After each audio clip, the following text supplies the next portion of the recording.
It was special. I've given everything. When Shedeur Sanders walked off that field in Baltimore, To them, they give my very best every day. And after going 4 for 16 with an interception in his NFL so glad to have them as teammates. No, it's like I said, it's a privilege. debut, critics were ready to bury him. The takes were flying. The doubters were loud. But one voice rose above all the noise, and it belonged to the most dominant defensive player in football. Myles Garrett didn't just defend Shedeur Sanders that day. He became his shield. Fast forward to Cincinnati, and that same rookie quarterback just delivered the clutch drive that sealed history for Garrett's record-breaking 23rd sack. But now, less than 24 hours after the greatest moment of both their careers, the Cleveland Browns organization has detonated a nuclear bomb that's threatening to tear everything apart. Kevin Stefanski is out.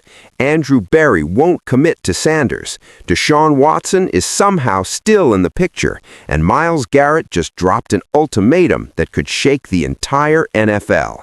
This is not just about loyalty. This is about power, survival, and two men fighting for their future in a franchise spiraling into total chaos.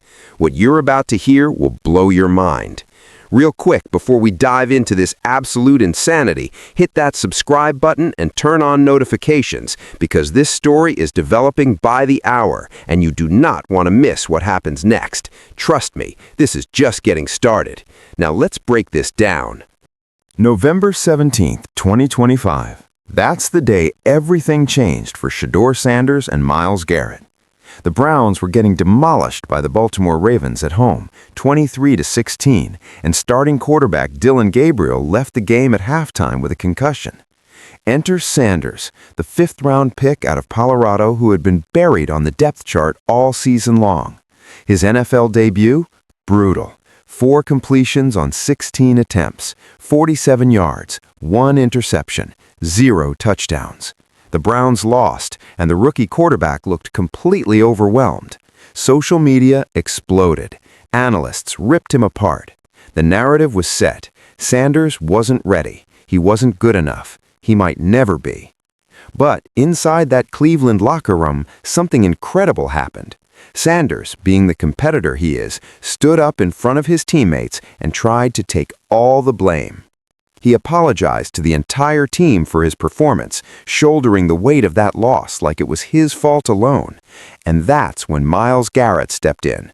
Garrett, the 7-time Pro Bowler, the face of the franchise, the most feared pass rusher in the NFL, walked up to Sanders and shut that down immediately. He told Sanders he wasn't carrying that weight alone. He told the team it was a team loss, not one player's failure. And then, in his post-game press conference, Garrett made sure the entire world knew where he stood. He wouldn't allow Sanders to pin the loss on himself. It was a team game, Garrett said, and they were in it together. That moment was powerful. That moment set the tone for what would become one of the most important player relationships in the NFL this season. Because from that day forward, Myles Garrett became Shedeur Sanders' biggest advocate, his loudest supporter, and his most vocal defender. Every time Sanders faced criticism, Garrett was there. Every time Sanders struggled, Garrett lifted him up. And every time Sanders made a big play, Garrett was the first one hyping him up. This wasn't just veteran leadership. This was personal. Garrett saw something in Sanders that most people missed. He saw the confidence, the work ethic, the mental toughness, and the raw talent that could one day make Sanders a franchise quarterback. And Garrett wasn't going to let the doubters break that kid before he even had a chance to grow. Fast forward 1 week, Sanders got his first NFL start against the Las Vegas Raiders. The pressure was on. Everyone was watching to see if he could bounce back from that rough debut. And in the first quarter, Sanders did something that left the entire stadium speechless. He escaped pressure, rolled out to his right, and uncorked a 52-yard laser down the sideline to wide receiver Isaiah Bond. The throw was perfect. The ball placement was elite. And Garrett's reaction on the sideline went viral instantly. His jaw dropped. His eyes went wide. He looked like he had just witnessed something supernatural. When asked about it after the game, Garrett didn't hold back. He said there weren't many guys in the league who could make that throw. He called it a hell of a throw and said he hoped Sanders could continue to grow and develop from making plays like that. The message was clear. Garrett believed in Sanders, and he wanted everyone else to believe in him too. But the season didn't get easier for Sanders. In Week 13, the Browns lost to the Tennessee Titans 31-29 in one of the most frustrating games of the year. Sanders had a career day, throwing for 364 yards and 3 touchdowns. He also rushed for a score. But the defense, normally the strength of the team, collapsed. They gave up 31 points and 184 rushing yards to a Titans offense that came in with a 1-10 record. It should have been a blowout win for Cleveland. Instead, it was a heartbreaking loss. And once again, Sanders was left wondering if he had done enough. After that game, Garrett refused to let Sanders take the blame. He praised the rookie's composure, his ability to extend plays with his feet, and his playmaking. Garrett admitted that Sanders was still a work in progress, like all rookies are, but emphasized that Sanders looked more and more comfortable every single week. He talked about how Sanders broke out of sacks, made big-time throws, and showed the kind of mental toughness you can't teach. Garrett wasn't just defending Sanders, he was building him up publicly, sending a message to the coaching staff, the front office, and the entire organization. This kid can play. Give him a chance. Believe in him, because I do. And Sanders kept proving Garrett right. Week after week, Sanders showed flashes of brilliance. He wasn't perfect. He threw interceptions, he took sacks, he made rookie mistakes, but he also made throws that only a handful of quarterbacks in the league could make. He led game-winning drives, he stood tall in the pocket under pressure, and most importantly, he earned the respect of his teammates. Veterans rallied around him, the offensive line fought for him, the receivers went to war for him, and Myles Garrett kept defending him every single step of the way. But there was another layer to this story that made it even more compelling. Sanders wasn't just focused on his own development. He was obsessed with helping Garrett break the NFL's single-season sack record. Back in mid-December, Sanders made it clear in a press conference that his job was to score touchdowns, not field goals. Why?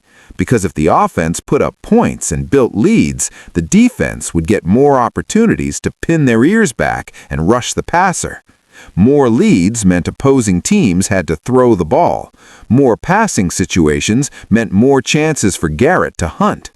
Sanders understood the math, he understood the strategy, and he understood that Garrett's success was tied to the offense's ability to score.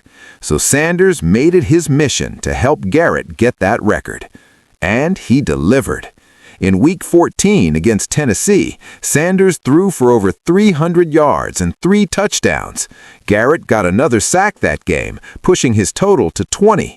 In Week 15 against the 49ers, Sanders led the offense on multiple scoring drives. Garrett kept racking up sacks. Week after week, Sanders was doing his part to give Garrett more opportunities. And Garrett knew it. He saw what Sanders was trying to do. He appreciated the effort, and the bond between them grew even stronger. Then came the season finale in Cincinnati. Garrett entered the game needing 1 sack to tie the record and 2 to break it. With 4 minutes and 9 seconds left in the fourth quarter, Garrett came screaming off the edge and took down Joe Burrow for his 23rd sack of the season.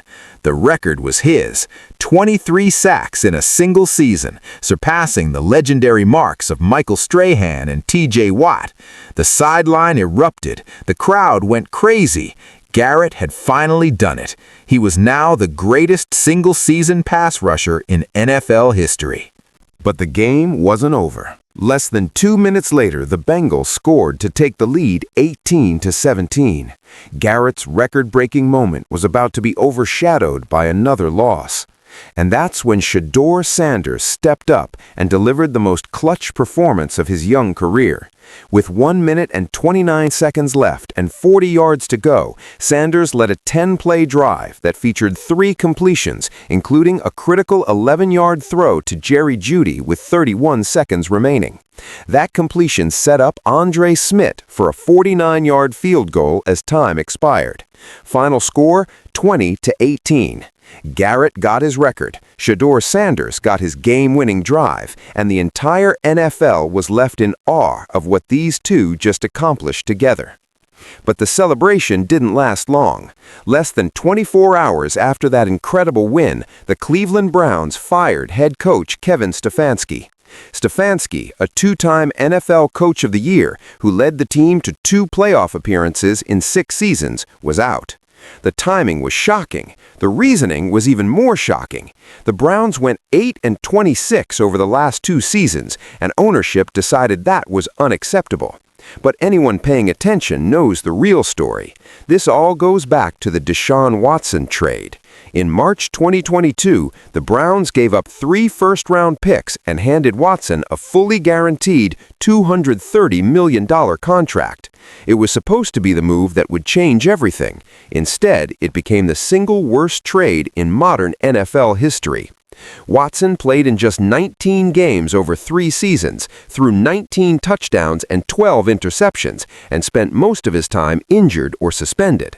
And now, reports are surfacing that Stefanski didn't even want Watson. He was against the trade from the start. But general manager Andrew Berry overruled him. Stefanski got saddled with a broken quarterback situation, and now he's the one getting fired, while Berry keeps his job. And here's where the story gets even crazier. The day after firing Stefanski, Andrew Berry held a press conference to discuss the future of the franchise.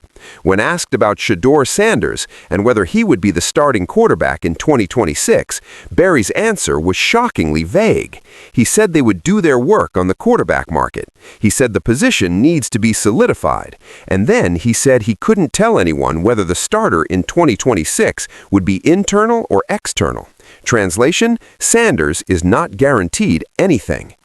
Berry also said the new head coach would have major input on the quarterback decision, which means Sanders' future is completely up in the air. And to make matters worse, Berry confirmed that Deshaun Watson, who missed the entire 2025 season while rehabbing his Achilles injury, is expected to be on the roster in 2026. So the Browns have Sanders, a rookie who went 3-4 in 7 starts and showed real promise. They have Watson, a veteran who hasn't played in over a year and is owed $46 million. They have Dillon Gabriel, the 6th-round pick who lost his starting job to injury, and they have 2 first-round picks in the 2026 draft, including a potential top 10 selection. The quarterback situation is a complete mess, and nobody knows what direction the Browns are going. But Myles Garrett knows exactly what he wants. Days before the season finale, Garrett sat down with reporters and made his intentions crystal clear. He said he's committed to winning, and as long as the organization is committed to that same thing, he's all on board. But then he dropped the hammer. He said the Browns are thinking about anything other than winning, tanking, or rebuilding. That's not him. He referenced Raiders star Max Crosby, who has been vocal about not wanting to waste his prime on a losing team. Garrett is 30 years old. He just set the NFL sack record. He's a 7-time Pro Bowler. He's a future Hall of Famer, and he's done losing. He's done being patient. He's done watching the organization make the same mistakes over and over. He wants to win, and he wants to win now. And if the Browns don't share that vision, he's out. That ultimatum puts the Browns in an impossible position. Garrett is the face of the franchise. He's the best player on the team. He just broke one of the most prestigious records in NFL history. If he requests a trade, the entire organization will implode. Other stars will want out. The rebuild will turn into a full-scale teardown, and any hope of competing in the near future will be gone. So the Browns have to keep Garrett happy. They have to convince him they're serious about winning, and that means they have to make smart decisions at the quarterback position. And this is where Garrett's loyalty to Shedeur Sanders becomes absolutely critical. Garrett has been Sanders' biggest supporter all season long. After every start, Garrett praised the rookie. After every struggle, Garrett defended him. After that game-winning drive in Cincinnati, Garrett's message was loud and clear. This kid can play. But now, with Andrew Berry openly saying they're exploring all options at quarterback, Sanders' future is uncertain. The Browns could draft a quarterback. They could sign a veteran in free agency. They could roll with Deshaun Watson. Or they could give Sanders the keys and let him prove he's the guy. And Garrett's voice matters more than anyone else's right now. If Garrett publicly backs Sanders and tells the front office that he believes Sanders is the future, that will carry enormous weight. Garrett has leverage, he has power, he has credibility. If he says Sanders is the guy, the Browns are going to listen. And that's exactly what Garrett has been saying all season. He's been building Sanders up, he's been defending him, he's been advocating for him. And now, with the organization at a crossroads, Garrett's endorsement could be the deciding factor in whether Sanders gets another shot or gets pushed aside. But there's another complication. Garrett made it clear he doesn't want to be part of a rebuild. If the Browns draft a rookie quarterback with one of their first-round picks, that signals a rebuild. A rookie quarterback means growing pains, mistakes, learning curves, and likely more losing seasons. Garrett doesn't have time for that. He's in the prime of his career. He wants to win championships, not develop rookies. But if the Browns go with Sanders, that's different. Sanders is already on the roster. He's already played 7 games. He's already earned the respect of the locker room. He's already shown he can deliver in clutch moments. And most importantly, he only costs $4.6 million over 4 years. That's pennies compared to what they're paying Deshaun Watson. If the Browns commit to Sanders, surround him with talent, and hire an offensive-minded coach who believes in him, they can win now. They can compete. They can give Garrett what he wants. But if they go in a different direction, if they draft a quarterback or bring in a veteran who needs time to learn the system, Garrett is going to see that as a rebuild, and he's already said he's not interested. The chaos doesn't end there. The Browns also have to find a new head coach, and that decision will impact everything. If they hire an offensive-minded coach who believes in Sanders, that's a green light for the rookie to be the starter. But if they hire someone who wants to bring in their own guy, Sanders could be pushed to the bench or even traded. There are already reports that Kevin Stefanski is expected to be a hot candidate for other teams, including the New York Giants and Tennessee Titans. That tells you everything you need to know about who's really to blame for the Browns' failures. Stefanski gets fired, but he's immediately one of the most sought-after coaches on the market. Meanwhile, Andrew Berry, the guy who made the Deshaun Watson trade and destroyed the franchise's ability to build through the draft, keeps his job and gets to lead the coaching search. It's insanity. And if that wasn't enough, there's also talk that defensive coordinator Jim Schwartz could leave to become a head coach somewhere else. Garrett publicly said he'd love to keep playing under Schwartz, but he also acknowledged that these decisions are out of his control. If Schwartz leaves, that's another massive blow to the organization. The Browns' defense finished ranked second in the NFL this season, and Schwartz was a huge part of that success. Losing him would be devastating. So, let's recap where things stand. Myles Garrett just broke the NFL sack record. Shedeur Sanders just led a game-winning drive to cap off that historic moment. Kevin Stefanski is out as head coach. Andrew Berry is staying as GM despite making the worst trade in franchise history. Deshaun Watson is expected to be on the roster in 2026 despite missing the entire season. Sanders' future is uncertain. Garrett has issued an ultimatum, win or I'm gone. And the Browns are about to embark on the most critical offseason in franchise history. The decisions they make over the next few months will determine whether they can build around Garrett and compete for championships, or whether they lose their best player and fall even deeper into the abyss. But through it all, one thing remains constant: Myles Garrett's unwavering belief in Shedeur Sanders. Garrett defended Sanders after his rough debut. He defended him after losses. He praised him after wins. He built him up publicly. He advocated for him privately. And now, with the organization in complete chaos, Garrett's support could be the difference between Sanders getting another shot or getting thrown aside. Because if Garrett says Sanders is the guy, the Browns have to listen. And if they don't, they're going to lose both of them. The next few weeks are going to be absolutely wild. The Browns will interview head coaching candidates, they'll evaluate quarterbacks, they'll make decisions on Deshaun Watson, they'll finalize their draft strategy. And through it all, Myles Garrett will be watching, waiting. And if the Browns screw this up, if they ignore Garrett's input, if they push Sanders aside and go in a different direction, Garrett will request a trade. And once that happens, it's over. The floodgates will open. Other stars will want out. The rebuild will become a full-blown disaster. And the Browns will be right back where they've always been, searching for answers in the darkness. But if the Browns do the right thing, if they listen to Garrett, if they commit to Sanders and surround him with talent, then maybe, just maybe, this story has a happy ending. Because the chemistry is already there. The foundation is already built. Sanders proved he can deliver in the clutch. Garrett proved he's still the most dominant defensive player in the game. All they need is an organization that believes in them. An organization that's willing to take a chance. An organization that's committed to winning. Because Myles Garrett has already drawn his line in the sand. And Shedeur Sanders has already earned his respect. Now it's up to the Cleveland Browns to decide what kind of franchise they want to be. So what happens next? That's the billion-dollar question. Myles Garrett just told the Browns he's not interested in rebuilding. Shedeur Sanders just proved he can lead game-winning drives when it matters most. Kevin Stefanski is out. Andrew Berry is in. Deshaun Watson is still collecting checks, and the entire NFL is watching to see if the Browns can figure this out. One thing is certain, Garrett defended Sanders all season long, and he's not stopping now.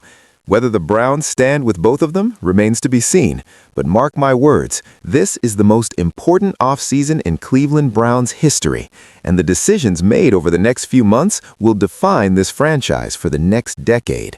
Stay locked in, because this is just the beginning. This video is based on publicly available reports, insider sources, and ongoing developments surrounding the Cleveland Browns organization.